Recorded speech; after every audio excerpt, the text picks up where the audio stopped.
Due to the graphic nature of this program, viewer discretion is advised.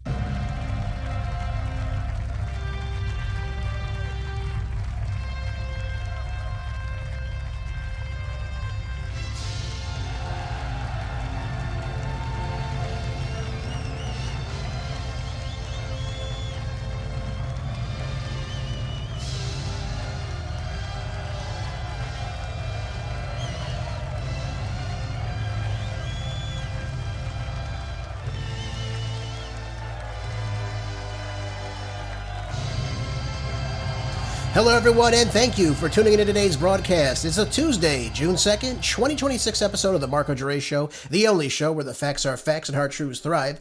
Lots to dive into today as we see the June political climate seeming to be heating up faster than expected. We've got a lot of groundbreaking and urgent news for you today, too, so I don't want you to miss any of it. You're not going to hear any of this on the mainstream media, by the way. I'll get into some revelations about what's taking place in Iran in just a moment, which ties in very closely with my first order of business to start our Tuesday show off, and that is that the Trump and Netanyahu team are going back and forth right now. Obviously, we've heard about the phone calls going back and forth pertaining to the talks with Iran, and according to two U.S. officials via Axios, this is going to shock everybody so much. Is Trump actually trying to tell Netanyahu what to do now? It says here that President Trump reportedly tore into Prime Minister Netanyahu on Monday, demanding an expletive-laden phone call that the leader resist strikes on Hezbollah. So here's the problem that Trump faces right now. He wants to end this conflict. The problem is he can't get Netanyahu on board. Netanyahu's refusing to comply with Trump's demands. So now this tense call comes after Iran now threatened to withdraw from negotiations after the United States ordered Israel to stop the strikes on Beirut. Now, Trump calls him, and again, this is expletive-ridden, but this is what he says. He says, "You're blanking crazy. You'd be in prison if it weren't for me. I'm saving your ass. Everybody hates you now. Everybody hates Israel because of this." Now, do I think that's to a T? Probably not, but it does sound like something Trump would say. Don't you think so? I mean, this is the relationship we have. Asking what the F are you doing? I mean, again, I hate to use that type of language on the show, but this is what's being said between the two leaders. And then we had another source describing Trump as sounding pissed and claimed that President steamrolled the Israeli Prime Minister on the call. Let me just be very clear with you. A call means absolutely nothing. If Trump really wanted to stop Netanyahu, he could do so with a snap of his fingers. Cut off military aid, cut off military funding, stop any type of munitions, bullets, you name it, defense systems. He could stop that very, very quickly if he wanted to. He's not doing any of that, though. He's not calling and saying, "Bibi, either you stop doing this right now, you fall in line, we can work for peace and stability in the region. Otherwise, I am cutting you off. And you need the United States in order to have your military." We fund their entire military. Some $3.8 billion every single year goes to Israel's military, paid for by you and I. Oh, and by the way, they're not trying to have it so, this is coming through Congress too right now. We talked yesterday about the idiocy and the treason and the sedition, having the IDF be involved in our, of course, intelligence, our military intelligence, and kind of being intertwined in the United States military, getting all that intel and what have you, and access to everything too, by the way, part of decision-making and what have you. Now they want to have anyone who's an American citizen that fights in the IDF get all these types of benefits. That'd be pensions, medical care, you name it. The insanity with this is just knows no bounds, folks. But I think if Trump were actually serious, the thing that I would like him to say would be that we're cutting you off. And if there was that language, if there was that ultimatum, either you get in line or we cut you off, then I think you would see Netanyahu maybe fall in line. We're already getting the defiance from people like Ben Gvir. He's coming out saying we need to tell Trump, no, we're going to continue to do this. So if that's their stance, have at it on your own. But let Iran know that you try to stop Israel from doing this. Then maybe you can get to some more serious negotiations. Right now, that's completely meaningless. Absolutely, completely meaningless. President Trump took to Truth Social saying they had a productive call with Prime Minister Benjamin Netanyahu of Israel. And there will be no troops going to Beirut, and any troops that are in their way have already been turned back. Again, the Israelis are telling a much, much different story as of right now. And again, you get Netanyahu coming on and saying the same damn thing, kind of mirroring one another. But he did come out and say, after the call, that Israel's stance on striking Hezbollah remains unchanged. So he's defying what Trump is telling him. Again, not a very big shock, is it, folks? And we know how Congress works. We know how AIPAC works. If you listen to yesterday's show, you think Congress is going to stand up to what President Trump says, one man? I doubt it. They should, because this is affecting our national security, our national interest. Netanyahu said, tonight I spoke with President Trump and told him that if Hezbollah does not cease attacking our cities and citizens, Israel will strike terror targets in Beirut. This stance of ours remains unchanged. Well, again, why is Hezbollah striking you in northern Israel right now? Because you're in southern Lebanon right now. You're striking these residential areas. You are the ones that are killing citizens. Can anyone point to anybody in Israel, a citizen that has been killed? Now, we know they've killed members of the IDF. I'm not denying that. But it's clear that Hezbollah is not targeting civilians. We're seeing Israel do that much. And again, you see that with the residential areas in the suburbs of Beirut. This is the problem with everything that we're seeing right now. I mean, you have thousands of people killed right now in Lebanon as a result of the IDF in an unprovoked war. But this is all about their takedown. This is what they want. Greater Israel in full effect, and that's why this is all happening. Now, let me go on and tell you, this what I've been told, and what I'm getting my information. This is very, very crucial that I explain this to everybody thoroughly. Larry Johnson, he's a former CIA analyst, and he and another geopolitical strategist and commentator, Pepe Escobar, they both received information last Friday. So stay with me on this one. This is very crucial. No one else is going to be telling you this. And he was being told by an intelligence source from a location somewhere in West Asia, both of them. And he said the following. There's 4 different sections of this. The first was, again, he's heard this on Friday, Iran will end negotiations with the United States. And we know that this came true yesterday, as the news broke yesterday morning, Eastern Standard Time, that Iran said they were done speaking to the United States. And notice Iran stayed true to everything that I've been saying. Again, no blockade, no war in Lebanon, Gaza. That's exactly what I said. And this is why the conversation with Netanyahu is so very important. Because Trump understands that this is what's between him and stopping this war, that he cannot win.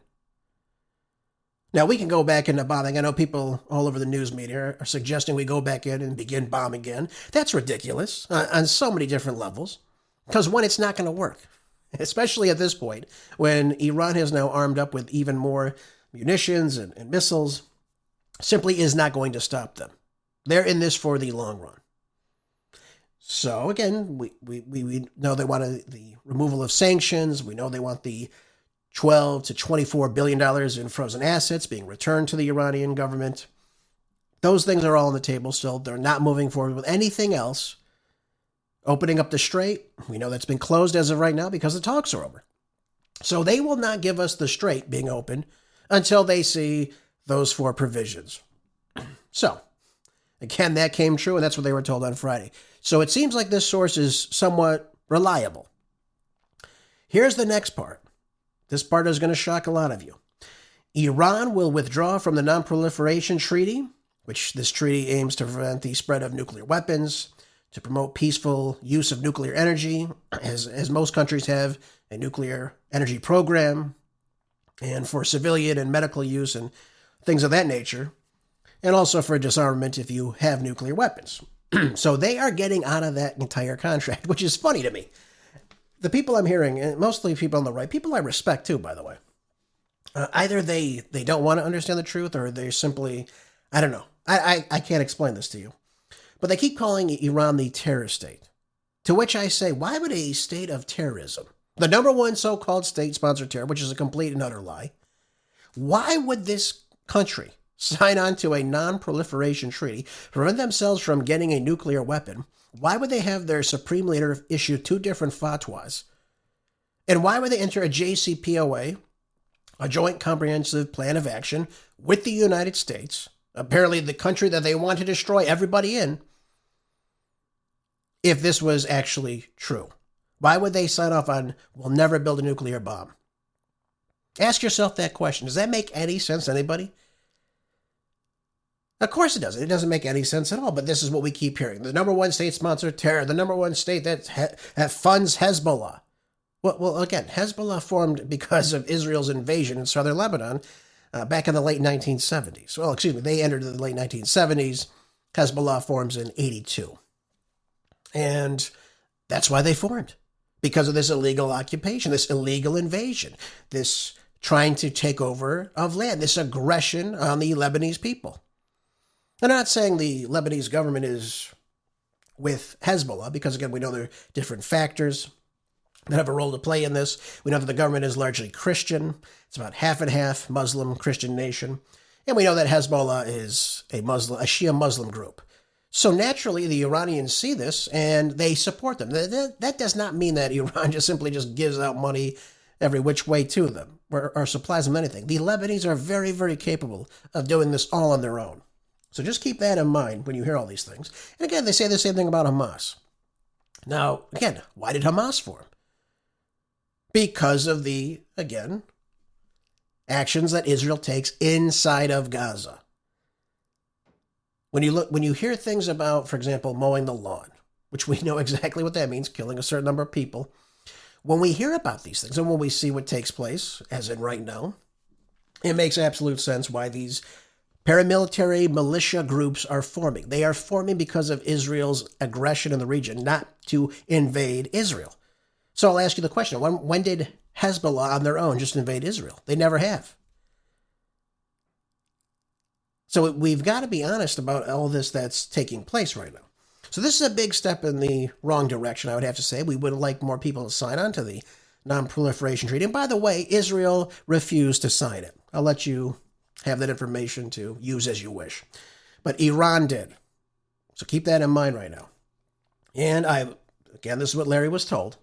He said that Mojtaba Khamenei, again, the new supreme leader, instructed the IRGC that if Iran forces any type of extinction or imminent threat of mass danger to the people, that they should move forward with using a nuclear weapon. Now, again, this is the part that's amazing, because what Larry said next was probably the most shocking of all. And what he said was that the Iranians have gained access from a third country. Now, I don't know if that means they were given a nuclear bomb or if they were given the means to build one. I don't know. But he said that they very soon they will they'll put it on display for the world to see, detonating a nuclear bomb in a safe zone to show that they have nuclear technology. So that's a very big revelation, I would have to say. This totally changes the course of this war going forward for a couple different reasons. There's two ways this can go. They can go the way of North Korea, where North Korea detonates a nuclear weapon. And we say, okay, we're done with the escalation here. We're done with the rhetoric. We're going to leave them alone. And largely, it's been working. Here's the problem, though, with Iran. Iran could go that route. However, if Israel decides, for example, 100% they do not want Iran to have a nuclear bomb. And again, we don't know how many bombs they had, but let's say they had several of them. Let's say they had 5 to 10 nuclear weapons. Okay, nuclear bombs. And what would Israel maybe do? Israel may try to get those or try to destroy them in some capacity with their nuclear technology. I mean, this is the reality that we are in now. Now we're talking about a hot war with nuclear weapons. That could be a possible reality. Should Israel try to do something like that? Or Israel could step back and live as is. But we do know that Israel does not want Iran to exist in its current state right now. We know they want regime change. That was the whole purpose of what took place on February the 28th. the way this ends, and again, there's no other way to say this to you, but the way this ends, it could lead to more escalation and obviously more danger and disaster for both countries. Because again, if Israel is then striking, trying to take out these sites where the nuclear weapon is stored, you may see retaliation from Iran to Israel then. Again, look at the orders by Khamenei. So none of this is good. None of this is good, but it just shows you what's taking place behind the scenes. Now, I don't know which country gave it to them or gave them the necessary weaponry and the materials and what have you to make it. We certainly don't know. But this is where we stand right now. The Iranian government may have a nuclear weapon and may put that on display very, very soon to the world. And I think that's a step in the wrong direction. I think everybody would agree with me on that. It's certainly not the direction we wanted this to go. But again, this is all the result of bad policy. When you have President Trump that was very close to a great deal with the Iranians last year, and he allows Israel to go in and destroy everything, obviously this is going to upset a lot of people. So I'm not shocked about this at all. And by the way, this is the fourth issue that was said. He said that the Pakistani Foreign Minister Mohammed Dar relayed this information to Secretary of State, National Security Advisor, future Viceroy to Venezuela, future Press Secretary, and of course, DJ and Nike model Marco Rubio. So I can imagine Rubio is very upset about this. But this makes sense about the call then. That the Iranians will put on display that they have a nuclear weapon, that they have a nuclear weapon now. And this was the result because the United States and Israel pushed them into this when they were more than willing to come to the table and to prevent the development or the possession of a nuclear weapon. Absolutely asinine. Completely. And by the way, one other part that's important, but not as important as Iran having a nuclear bomb, is that Saudi Arabia and Qatar now want the United States to begin to diminish their presence in the region, in their countries. And this is what Larry Johnson said. Qatar wants the Al Udeid air base to be closed within 9 months. So, again, Pakistan coming in as the country that's offering the assistance through China, of course, Russia, if you will, in the form of a security measure. Now, Saudi Arabia is already part of BRICS. That's something we should understand, but Qatar is not yet. But we're seeing, folks, the unification of BRICS getting stronger, and we're seeing that the U.S. presence in that region is dying very, very quickly. And BRICS is becoming this burgeoning strength in the region as time goes on. Again, nothing positive at all about any of this, I'd have to say. Oh, and by the way, too, a senior IRGC leader made an announcement yesterday to all the people and the military personnel in the region of northern Israel to get out. And this is likely to occur unless we see Iran seeing the Israelis start to beginning to pull back and, of course, stop the bombing of Beirut and withdraw from southern Lebanon. Again, if that happens, maybe we will not see that attack, but it sounds like this is going to start heating up very, very soon. And again, because of the actions of Israel. There is no reason for Israel to go into Lebanon and do this. There's no reason for Israel to be inside of Gaza right now. I mean, what's the purpose of that? Other than to take more land, which they've come out and said very blatantly that they want to take more lands, folks. And, it just seems to never end at this point. But things will get going a little bit faster. We will see things heat up, I think. Now, do I think the U.S. may attack again? I'm not really sure. I got to be honest with you, at this point, I think Trump just wants to be done with this. He understands that it's wrecking the economy, it's wrecking his presidency, and this will be the stigma that is placed on his entire presidency if he cannot leave this in some meaningful fashion, which I don't know if he even can at this point. But this is something that's going to carry him for at least the rest of his tenure, and this is something that he'll be remembered for, and I don't think he wants that. I think he was expecting the exact opposite. He would come in, we would take out the supreme leader. A couple of days, the government collapses. We install either a Pahlavi or a Ahmadinejad, which again is another interesting revelation that they would like to have the former president come in and work with the United States again. It's just ridiculous. But this is where we find ourselves. Lack of planning, listening to Israel, listening to Israel tell President Trump that, yes, the Iranian government will fall in 3 days if you take out the Ayatollah. It's unbelievable. Really it is. And, we find ourselves in this mess because what I told you yesterday on the program, no foreign entanglements. What are we greatly involved in right now? Nothing but these foreign entanglements, these allies, or allegiances, I should say, with other nations. And by the way, I'm not saying you can't have diplomacy. I'm not saying you can't have trade and whatnot. Okay? But this idea that you are servile to another country, or you will always be there for this country, or that country, or in this continent, it just simply isn't going to work. Worry about what's in your own borders. That's what our founding fathers wanted. And that's why that's so crucial to what we're experiencing right now. If we weren't involved in all this, folks, we wouldn't be in the massive amount of debt we're in too, by the way. And we see money wasted through, again, a lot of these allegiances. Think NATO. How much money do we waste every year on NATO? How much money do we waste every year on, the World Health Organization? Things like that. And again, I'm not saying you can't be a part of organizations, but the amount of money that we spend on these, especially when we're broke, is certainly nothing positive at all. So, folks, I'm probably one of the only people that will tell you that, so take that information as you will at this point. But I want to move on now to something else very important about what's taking place inside of the great country of the United Kingdom.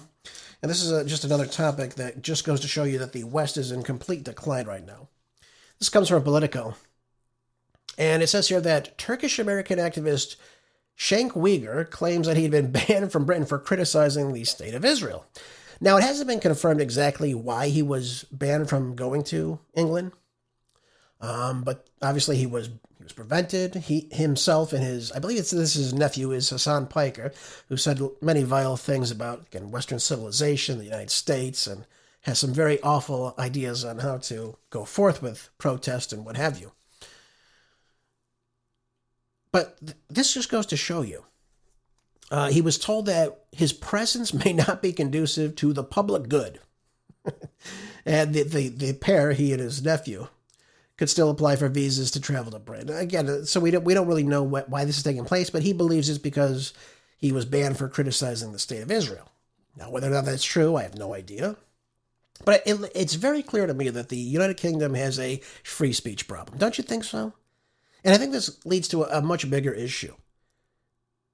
If you're a free citizen in the United States and you're criticizing the state of Israel, what the hell would the United Kingdom care about this? And is this the type of monitoring and vetting? Now, obviously, Cenk is a well-known political pundit here in the United States. But the idea that you're going to stop people from coming to your country because of words that they say, this is the home of the Magna Carta. This is the home of the English Bill of Rights. This is where free speech was founded. And now we see it dying right in front of our own eyes. It's amazing to see this. But I think it goes to a bigger point here. And that bigger point is, should we be policing speech? We know that there's certain hate laws. We've seen this in the United Kingdom, for example, people having their phones getting arrested for speaking their mind on a social media app, and police showing up at their door and taking away in handcuffs or confiscating the cell phone, giving them warnings about what they're saying because it might offend somebody. Not that they've broken the law, but it might hurt somebody's feelings. Well, it's okay for, gang violence of these migrants that are now in the UK to do what they want to do. That's totally fine. That's fine if they destroy parts of the city. That's okay. But you can't say what you want to say because that could really hurt somebody's feelings. It's beyond me. Now, Cenk took to X and he said that they say that my charge that Israel controls the American government through donations to 94% of Congress, while factual, is anti-Semitic nonetheless. So again, it's a going back and forth about all this. And again, we really don't know why, but what would be the good reason for that? He was going to the UK, I believe, to speak, if I'm not mistaken, and of course, he gets this. Now again, a foreign country can decide who comes into their country.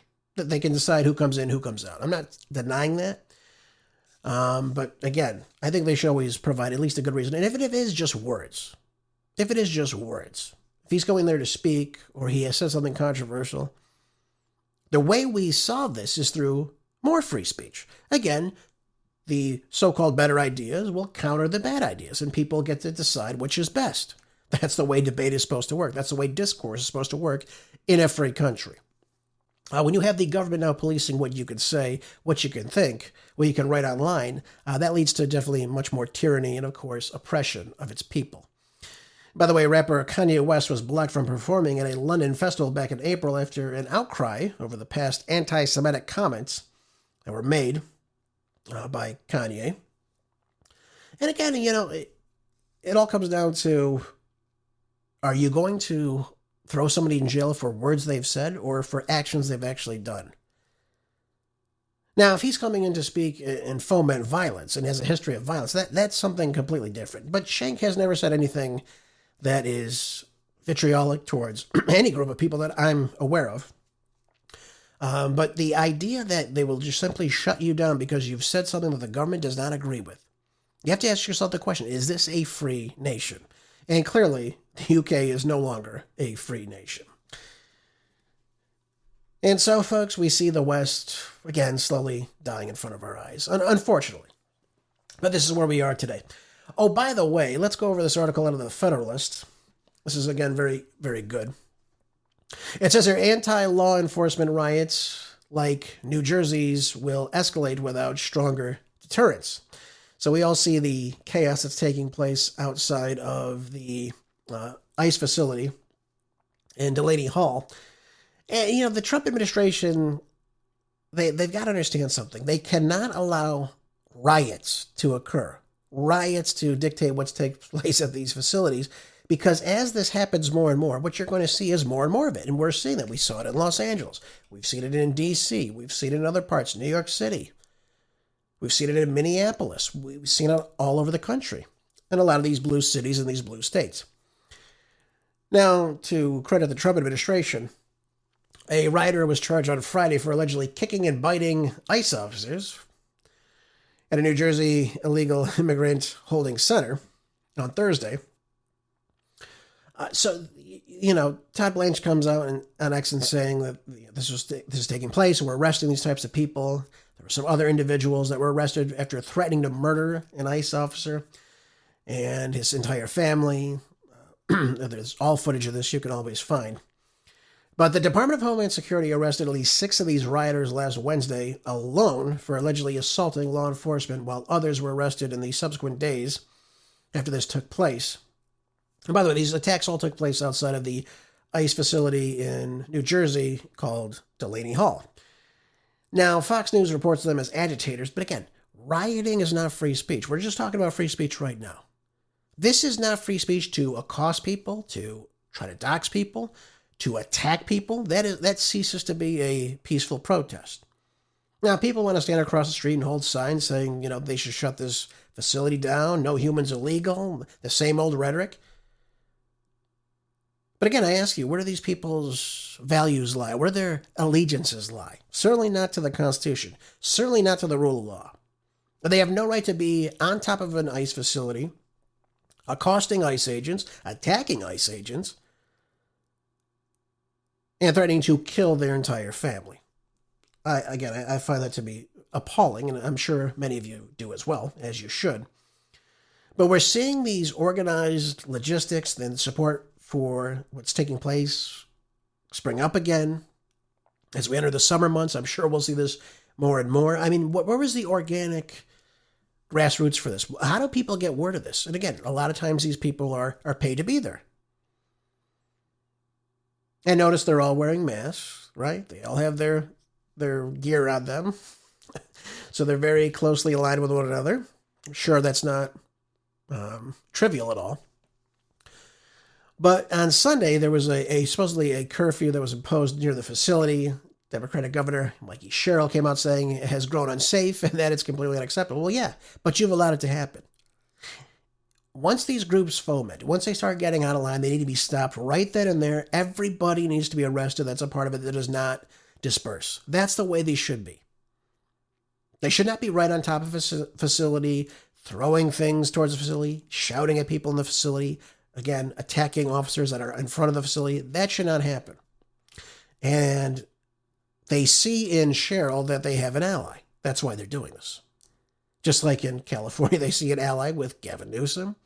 And again, Dummy in New York City, Hochul in New York City, all these different parts. They know exactly that they can get away with this because law enforcement is not going to do anything.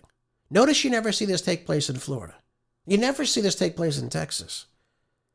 And if it's happened in Arizona, I've just completely missed it. But you don't see it in a lot of these more red states or these purple states where they actually have some reasonable government right now. And I say reasonable because I know the Arizona government is not run by serious people right now. But you don't see it in certain spots of the country. That's what I'm trying to get over to you. You only see this in these blue cities and these blue states. Because, again, the law enforcement, the police chiefs, the district attorneys, they're not going to follow the law. So in a city like Philadelphia, where they have a Soros-appointed district attorney, and Larry Krasner, well, I mean, this is perfect for them because he's not going to charge any of them. You know, this is good for them. They want this. They want to see this. They want to see more upheaval from the people, making it more difficult for ICE to do what they're supposed to do. This is how they get what they want. So my thing is, arrest the bums. If you're showing up to a peaceful protest in a mask, with an air horn or whistle, or you're up in a cop's face, that is no longer a peaceful protest. Not by a long shot. So what I would like to see is more of these people hopefully being arrested when they certainly step across the line. And by the way, again, we all have the right to protest. But what's taking place here ceases to be a protest. And I think everybody would understand this and agree with me on this. But these seem to be very well funded. They seem to be very well planned, very well organized as to how to show up and what to do, how to agitate and what have you. And we've seen this in the past too with the George Floyd riots and things of that nature. Now, the New York Post reported that the indivisible Twin Cities led many of the protests against ICE raids in Minnesota, particularly Minneapolis. We had groups like Indivisible, which is an offshoot of the Indivisible Project in Washington, D.C., which bills itself as a movement to defeat Trump's agenda and received some $7.8 million from George Soros's Open Border Society Foundation. I had the word border in there because that's exactly what he does. But in a span of 5 years, they received almost $8 million. And I ask, for what? How do we allow this to happen? Why are we allowing George Soros to funnel money into these groups that are sent out intentionally, very well planned and organized, to create chaos in our streets? Again, our streets are for everybody, not just for Antifa or these groups or these protesters that shut down streets, or the scum that shut down and have road closures to drag race and whatnot. These things have got to end. They should have ended long ago. And so I think to Trump's credit, though, the administration has recognized the seriousness of the threats to an extent. And I hope that Trump, instead of just designating Antifa as a terror organization, start arresting these people when they break the law. Right when they break the law, make sure you're arresting every single person attached with that. That's how you stop this. When you have people throwing cinder blocks or bricks, or they're attacking people, spray painting, defacing public property, and private property too, by the way, and just are totally unruly, that ceases to be peaceful. This needs to stop. And I think they'll start getting the message when they start getting arrested and they start getting prosecuted. So I think Todd Blanche start getting after these people when they break the law. Hold them accountable. That's how law and order works. Not just a handful of them, all of them that are breaking the law. When you're told to disperse, when you have a curfew, when you're told to step back from the facility and you are not doing that, you are threatening to kill people, these people need to be arrested on the spot right then and there. And the penalty should be as followed. And that's all we could say on that issue. Again, another loss for Mikey Sherrill, but who didn't see that one coming? Which brings me to my next point, though. This one is also very important. I'm very disgusted about this guy, this Graham Platner. How many Grahams do we need? We already got Lindsey Graham. Now we need another one? I mean, this guy is just, every time I find out information about this guy, I get sick to my stomach. Now, one of the latest, I guess, exposures of this guy now is that he's been mass sexting people, part of his women in his campaign. I mean, it's certainly not funny at all. This is a married man, and he's apparently sexting women on his campaign. Several of them too, by the way. It's not just one woman. But he sends his wife out. Instead of making a public apology and just owning up to it like a real man would, what he did was have his wife go out and say the following about what he's done. Take a listen. It makes me really angry, disappointed, and I find it really shameful that there's a group of media outlets and people who are willing to spread gossip instead of talking about real issues that Graham is running on, like healthcare and education and childcare. I just really wanted to make sure that everyone knows that Graham and I have a great marriage. Being married is hard. Being newly married is hard. Being newly married and going through infertility is hard. Being newly married, going through infertility, and a Senate campaign is hard. Oh, I'm sure it's very difficult. Yeah, no doubt about it. Especially when you're married to this creep. This guy is a scumbag. I mean, there's nothing more we can really say about it. This is the guy who, by the way, there's so many new things coming out about him, too. It's so hard to keep track of everything. But this is a guy who, in other posts, mocking American soldiers, one in which that was shot 4 times during a Taliban firefight, referred to the guy as a fat ass, said he didn't deserve to live, talks about his experience, again, pleasuring himself in a public toilet while deployed in Afghanistan. I mean, this is who this guy is. This guy's a creep. It seems to be the motif of the Democratic Party, doesn't it? I mean, this is really what they are all about. Now, we know he has a so-called Nazi tattoo or white supremacist tattoo that he tries to deny, of course. Anyways, one of the latest things, though, that's come out about this creep is that now he's questioning whether the mass killing of Armenians during the Armenian genocide by the Ottoman Empire in the early 20th century was, in fact, a genocide. Now, he wrote this in 2016, now deletes it. I mean, folks, you've listened to my show when we were talking about the Armenian genocide earlier this year and the end of April 23rd, if I'm not mistaken, on that show. I told you very, very clearly what took place, and that was the actual facts, of course. But the thing that by the way, you can question anything you want. Make no mistake about it. If he wants to question what took place during the Armenian genocide, have at it. Want to question what took place during the Jewish Holocaust, during World War II? Have at it. All these different things.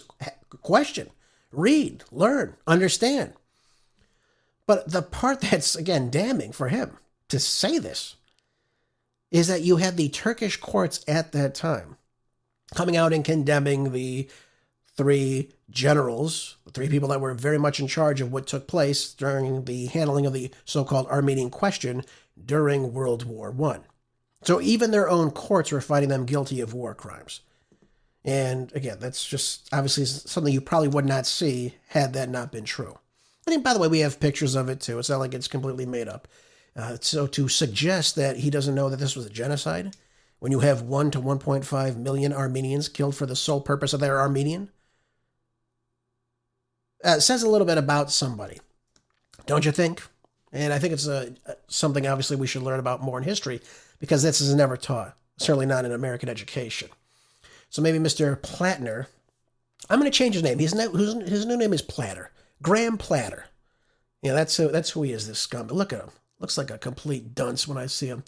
What are some of his policies, by the way? This guy is like Bernie Sanders, but a lot younger with a Nazi tattoo. That's all he is. Look at this. It says, Platner criticizes the billionaire economy and calls for a wealth tax on the ultra-wealthy to fund social programs. Supports a 5% tax on wealth over $1 billion and a federal income tax exemption for working and middle-class Americans. So what you're saying is, if you're successful, we're going to make sure we tax the hell out of you. And if I think you're going to vote for me, I will lower your tax rate, because there's obviously more of you. That's how these people try to win elections. Now it says here, ban billionaires buying elections. Actually, I'm all for that, by the way. I don't want people to buy elections. Maybe this is something I can actually agree with this creep on.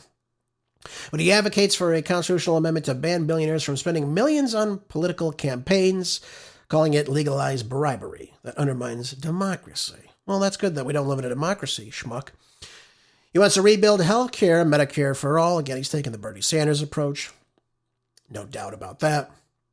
He wants to end big oil price gouging, which, again, I don't think he understands supply and demand at all. Unfortunately for him, as a hardened communist, which is exactly what he is. Plans to end big oil's influence on fuel prices. Well, who else is going to set the prices, genius? And build infrastructure to reduce dependence on fossil fuels. Again, fossil fuels doesn't exist. We know that it's carbon-based fuels. These people. Unbelievable. Affordable housing and economic justice. Again, I feel like I'm listening to AOC and Bernie Sanders talk. The more I hear this guy, the more I learn about him. The more you realize what a complete dunce this guy is. Affordable housing, economic justice, defend democracy and Constitution. This guy doesn't believe in the Constitution. He doesn't believe anything about the Constitution, it seems. Platner vows to claw back war powers from the executive branch. Okay, well, it's not a part of the executive branch. Oppose unchecked military spending and fight against what he calls fascism in politics. Organizing and movement building, he frames his campaign as an organized project with over 12,000 volunteers, again, some of which he sexts, because that's what kind of a loving husband he is. This is who this guy is. Bernie Sanders, but a lot younger, with a Nazi tattoo, apparently. That's what you get from a left-wing Senate Democrat in the state of Maine. This is the best Maine can do, folks. This is what they've got. It's unbelievable. Oh, by the way, this one's interesting, too, since we're speaking about different states. Let me segue into this with you. This comes out of the Tampa Bay Times. It says here that Florida lawmakers protect schools from DeSantis' property tax plan. We talked about this the other day, and I said this is actually a step in the right direction. If you own your own home, for example, and why would you continue to pay property taxes on something you already own? And by the way, I agree with the same thing with an automobile for that same instance. Why are you re-registering your vehicle every single year when you've already registered it? You've already paid taxes on it. You've already paid off your debt. Why do you need to send the state a certain amount of money for them to tell you that you own the car that you own and that you need to register it again? I think once you send in the money for the registration, you get your license plates, everything checks out, it's on you now. It's on you. And of course, unless you sell the vehicle, then you notify the DMV. That's fine. Now, if they want insurance every year that the vehicle is still in my possession, fine, I can do that online. It's simple. No paperwork necessary. Nothing. Absolutely unnecessary. But now we've got state lawmakers that are moving to protect schools, local officials, and public services from Governor Ron DeSantis' property tax plan on Monday, dramatically undercutting his proposal after it was announced. So here's the thing. Floridians who own their own homes, they would still have to pay for property taxes to go to schools. For instance, the House and Senate committees have decided. So to which I say to you, wait a minute, then you don't really own your home. If every single year after you've paid off your mortgage, or maybe you paid outright, I don't know what you did, and they come to you and say, well, we've reassessed your house, and your house is worth so much money now, don't you know? And you owe this percentage, we've decided, because we who sit on the House and Senate committees have determined you now pay 6% of what your home is worth, and you'll send us that check, otherwise we'll kick you off your property. Do you really own your home? Or do they own your home? Or are you just leasing it from the state government? That's what it sounds more like. It sounds more like feudalism than ownership, doesn't it? It sounds like they don't really value private property. Now, by the way, if you're still paying off your house and you pay a property tax on it, that's fine. You're still paying for the house, so you pay a property tax every single year, which can go into funding the school systems and what have you in your municipality. But this idea that you have to continue to just every single year cut a check out and send it to the state of Florida, or in any state for that matter, it just shows you how completely greedy everything is. And by the way, this is a bipartisan issue too. You've got Republicans. I'm reading one quote from Senator Jay Trumbull. He said, the question before us is how much stress can the system take at one time? I, for one, cannot support removing billions of dollars from public education today. No, we need more billions of dollars. Now, lawmakers also picked apart other aspects of DeSantis' amendment, eliminating the mention of a state fund to help local governments and gutting DeSantis' plan to spend $5.5 million on notices alerting property owners about the amendment on the ballot.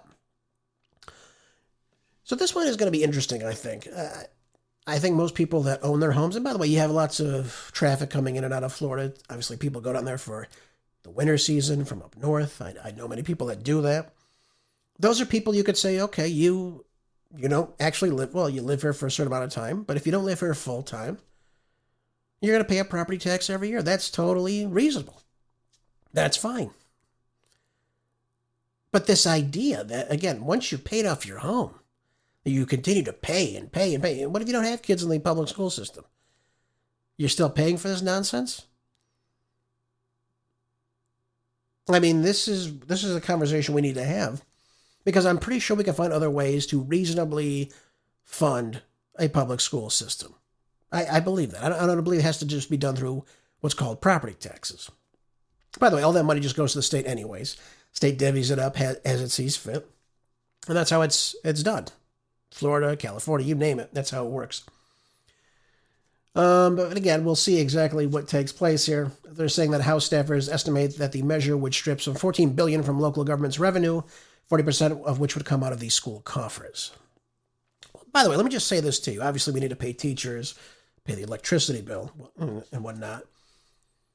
But you don't need a ton of money to be thrown into schools. You just don't need that. If you have kids that are willing to learn, they will learn one way or another. We didn't have all the extravagant things like we see in schools today. But I'm sure there's other ways in which we can fund this. This is my point to you. I'm sure there's other ways in which you can figure out to reasonably fund this without telling people you have to be kicked out of your residence because you don't pay a property tax bill. And it's for the greater good, of course. Absolutely. Which brings me to my next point. Since we're talking about education, why not talk about San Francisco's education? Why not? This is out of the New York Post. Says San Francisco Adult Supremacy Workshop brands teachers as oppressors as fringe trend spreads in California schools. Look no further than the public school system, folks. This is what your property taxes are going for. Now, of course, we understand that San Francisco is different than any place in Florida. At least I'd hope so. But this is the reality of the situation. Are you really getting your money's worth when you're spending ample amounts of money in your property taxes sent to the state so they can do what with it? Champion nonsense like this? It's amazing to me. It says a San Francisco public school reportedly hosted a workshop on adult supremacy, a new woke trend labeling teachers and adults as the oppressors. That's quietly gaining traction in the state of California. That's slowly but surely dying right now. Being held at John O'Connell High School during an Ethnic Studies Everywhere weekend seminar in April was titled Youth as Knowledge Producers, Challenging Adult Supremacy Through Ethnic Studies. Now, what do the two have to do with each other? I'm sure I don't know. But it goes on to say that due to systemic power dynamics, inherently the relationship between students and educators is an oppressive one. Obviously, the educator is the oppressor, and of course the oppressor is the student because they can't do anything they want.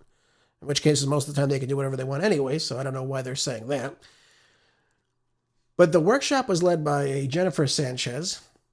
This is a third-year ethnic studies educator in the Central Valley, and convened by Teachers for Social Justice, a nonprofit that aims to create empowering learning environments, more equitable access to resources and power, and realizing a just and caring culture.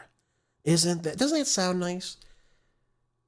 Now, this organization was founded by a local teacher activist named Jeremiah Jeffries, who led an unpopular push to rename public schools during the pandemic that was abandoned after sparking outrage from local parents who stood up to these communists. That's what these people are, by the way. But one thing I want to say about this, that's very, very important. When you have, again, these are all adults, by the way, telling you that certain adults are not fine to listen to, but listen to them because they know exactly what's going on. First of all, this is based in stupidity. That's first and foremost. You would never have a small child lead the house. Again, they don't have experience, they don't have the knowledge to do so, they don't have the ability to do so. First of all, a minor cannot consent to anything. That's just true. And of course, the age of consent in California is 18 years of age. So if you're in high school, you're not consenting to anything. Okay? Let's just be very clear about all that. Here's the problem, though. What I'm reading to you is Maoism through and through. It is showing you that you are being oppressed because you're a child. You're not an adult yet. And your teacher's an oppressor. Your parent is an oppressor. This is how they warp the mind to get you to think, okay, anything I say is fine because I'm the oppressed, especially if I'm a minority. Absolutely. And I'm certainly not going to listen to my white teacher. Don't even think about doing that. So what they want in the classroom is chaos. Again, kids don't learn. They don't understand. They can't compute. They can't read. They can't write. They can't use logic. They have no reasoning skills. They have no debate skills.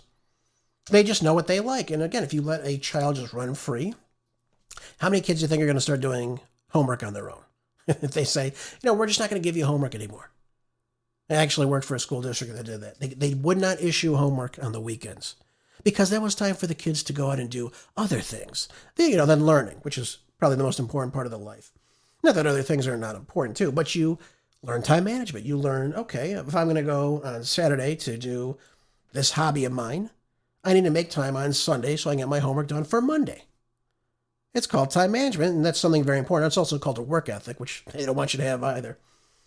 But if you were to give homework, you'd be the oppressor. You're bringing them down. How dare you? How dare you keep your class in order? I mean, this is what they want. They want chaos in the classroom, and they want to see this because, again, the uneducated mind is a malleable mind. And when we hear things like this, the so-called adult supremacy constructs adults as developed, mature, intelligent, and experienced based solely on their age and ensures that adults control the resources and make the decisions in society. Well, they call that demanding, overwhelming, and of course dehumanizing to the children. Of course, this is Western context, by the way. It has to take place in the West. No place else does this ever take place. Certainly not in China. You think this would fly in China? I don't think so. But again, it's an attack on American culture, obviously Western culture, obviously white culture. That's what they're getting to when they say these things too, by the way. And what they're teaching young kids who are not white or non-white, they're letting them know this person is oppressor. This person trying to bring it down. If you do not succeed, it's because this person is trying to fail you. This person is failing you. This person is oppressing you. They are dehumanizing you. You don't want to sit in that chair. You want to go out to the playground right now. And you should, because you know best. This is what they're putting in these kids' minds. So I ask the question, should Florida really be spending all this money on public education when we see garbage like this coming in? Now, again, thankfully, this was just a workshop and not taught in the public school. But this is what's being driven. And it will not just stay in San Fran Schmucko. Let me just point that out to you. And by the way, the renaming of schools, why do you think that was? No, they don't want George Washington University anymore. They want, who they want up there. I don't even know. Gavin Newsom High School? God forbid. God forbid they do that. But this is what they want. They want to change. Like you see this in the removal of statues in parts of the country because they're too oppressive. Teddy Roosevelt's too oppressive, folks. Robert E. Lee's too offensive, right? After all, he was in the Confederacy, wasn't he? Got to take his statue down too. The hell with him. We'll put up a new statue. And obviously someone of color. That's the way it's got to be. Every single time. Yeah, folks, I don't know. I don't really know much more I could say to you about this other than education is failing our kids, certainly not helping them more times than less, sadly enough. And as a result of what's going on right now, we are in election season, folks, and we know that California, Iowa, and 4 other states are now holding their primaries today. Obviously, the most eye-catching and grabbing is California's gubernatorial and Los Angeles mayoral race that's taking place right now. And by the way, I've heard, right before the show, I saw on social media that Spencer Pratt, who's running as the Republican on the mayoral ticket for L.A., and incumbent Mayor Karen Bass were neck and neck at 30%. Pretty remarkable, if you ask me. And I would love to see that she gets knocked out and she loses, and we never have to hear from Karen Bass again, who is herself a very, very proud communist. This is a woman who spent time in Cuba and was a part of many radicalized communist groups in Los Angeles. Just so we understand all this. So I would love nothing more to see that. Obviously, the governor's race is another big issue right now. We're seeing that, I guess, Xavier Becerra and it looks like Steve Hilton and Tom Steyer are kind of vying for the top 2 position here. Obviously, since Eric Swalwell dropped out, Becerra somehow was able to get a group of people behind him. I don't know how that took place. But I hope that at least Hilton or Chad Bianco will get through and we'll be on our way. But again, Becerra is nothing more than a moron. That's all he is. Again, lightweight, stupid, just lives off the government dole. That's all he's ever done. He was in Congress for, I believe, 20 years, if I'm not mistaken, close to 20 years. I think he was in from 93 to maybe 2017, 2018. I can't remember. Or maybe it was 2021. I can't remember. He did absolutely nothing. He wrote three different bills, and they were all about renaming post offices. This is the guy you want running your state now? The biggest state in the union? The greatest population? The biggest economy? You're going to have an idiot like Xavier Becerra run it? I mean, say what you will about Tom Steyer, at least he's run something before. Steve Hilton has run a business before. What the hell has Xavier Becerra done other than collect a paycheck for the last 40 years? Nothing. Guy's an idiot. So where did all this support for Xavier Becerra come from? I'm sure I don't know. But this is a very crucial issue because none of the Democrats actually dropped out. I think maybe one of them did. But a lot of them stayed in. Katie Porter stayed in. I think Viragosa stayed in. A lot of them just stayed in. And that's kind of pulling the Democratic ticket apart. But at least we'll get a Republican in and hopefully can gain some momentum and do some change in California. Because that's what it needs right now. California needs a lot of change right now. And I think that's, again, saying it lightly. There needs to be some new blood in Sacramento and, of course, in the governor's mansion. Excuse me, the governor's mansion, of course, and City Hall in Los Angeles as well. And finally, to end today's show, the final segment of the broadcast, this comes out of the Washington Times. It says that Senator Bernie Sanders teases a bill to give the public ownership into AI companies. This guy cracks me up so much, Bernie Sanders. Bernie Sanders announced that he will soon propose a bill that will give the public a 50% ownership stake in the largest artificial intelligence companies inside the United States. His pending legislation, the American AI Sovereign Wealth Fund Act, would give the public a direct ownership stake in large AI companies through a one-time 50% tax paid through stock. Oh my goodness. It's almost like Bernie Sanders doesn't have any idea how the law works. Obviously, he's going to come into lots of constitutional issues. For example, we could look at one, for example, like the takings clause of the Fifth Amendment. That would obviously be detrimental here. Certainly, none of this seems constitutional. You can come in and make a private company pay you. Now, I will say this, though. He's framing this as a tax, not a seizure, of course. But again, the courts would obviously have to look at the substance over these certain types of labels, which makes everybody a stakeholder that's involved in this. You'd have to look at things like due process and excessive fines that take place. Again, you're forcing an AI company to have a one-time 50% equity levy that could be seen as confiscatory or some type of a punitive economic sanction on them because they're an AI company. We could look at, equal protection. He has so many issues with this idea. But I will say this. This is a very interesting point. I have to tell you this, though. The interesting thing about all this, though, with the AI that's going on in the data centers, which again, I'm totally opposed to. But one of the things I have to say, though, is there should be ways for people to opt out of this. Because, again, these AI companies, they're getting a lot of information from we the people. We the people that don't want them to have this information. They use that information to make money off this. So if they're going to take your intellectual, your property, or intellectual ideas and whatnot, they should be paying you for it, shouldn't they? What a nice concept that would be. Folks, thank you for being here. I appreciate you so much. I'll see you here tomorrow for more groundbreaking news on the next Marco Dre Show. Until then, be good, stay busy, and God bless.